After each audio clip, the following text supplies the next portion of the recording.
So the question came up, how much longer does the drum and the L bracket or the L lever wear kit, how much longer does it make the Unicender last?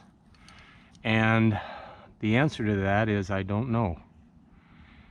It depends on a lot of variables. It would depend on the rope condition, the weight of the climber, probably other things. But I will try to explain a couple things that might give some useful information.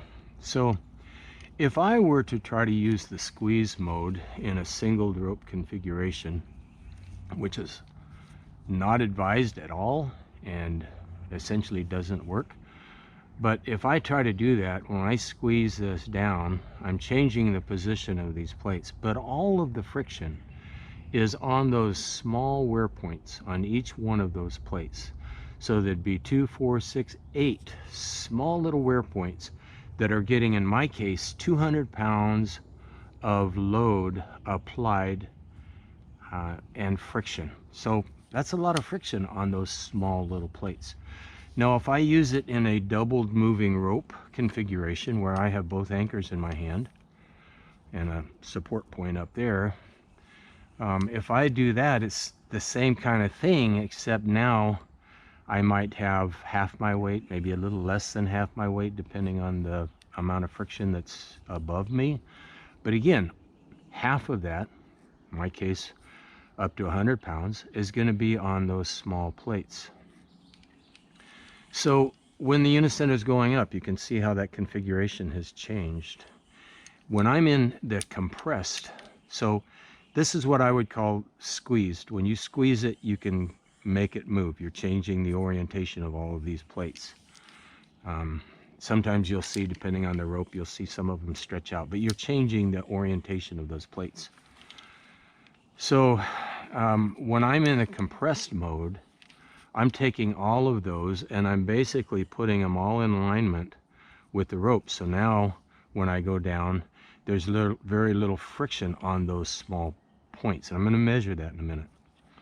But most of the friction, well, except for the small amount here and what you've got in your hand, is going to go across the L bracket and it's going to come across the drum. Remember also that the drum gives you the added functionality of being able to lock that so that if you're doing something, if you're even sleeping in your hammock or something, you don't want something coming down on this, whether it's lanyard or anything else. It's locked off and prevents anything from moving. Unlike when you're in this kind of a mode, you just like normally take a short little stop. So getting back to the point, how much wear will we see when we're in this compressed mode? And the only thing I can do to make a comparison between the 100 or the 200 pounds on those small plates is when I'm in that compressed mode, how much friction is that? So we're going to try to measure that just to be able to make that comparison. So now I've put the rubber band in there in compressed mode and in the orientation that you would have when you're going up or down the rope, and you put that in compression mode. I was going to try to measure how much pull that takes, but I think there's your answer right there. It's really nothing. So when you bring the rope up and over the top, now you've got friction here, and you've got friction here, and you've got friction in your hand, and so I would say that's where all that wear is going. So there's your answer, is how long will it last? How many feet of rope could I pull through this before it wore out these inside of those plates? Just basically doing this. And of course, at some point that would wear is traveling past there, but a lot different than if it was 200 pounds or 100 pounds or whatever a person weighs on there. So I don't know. I was gonna measure it, but it won't measure.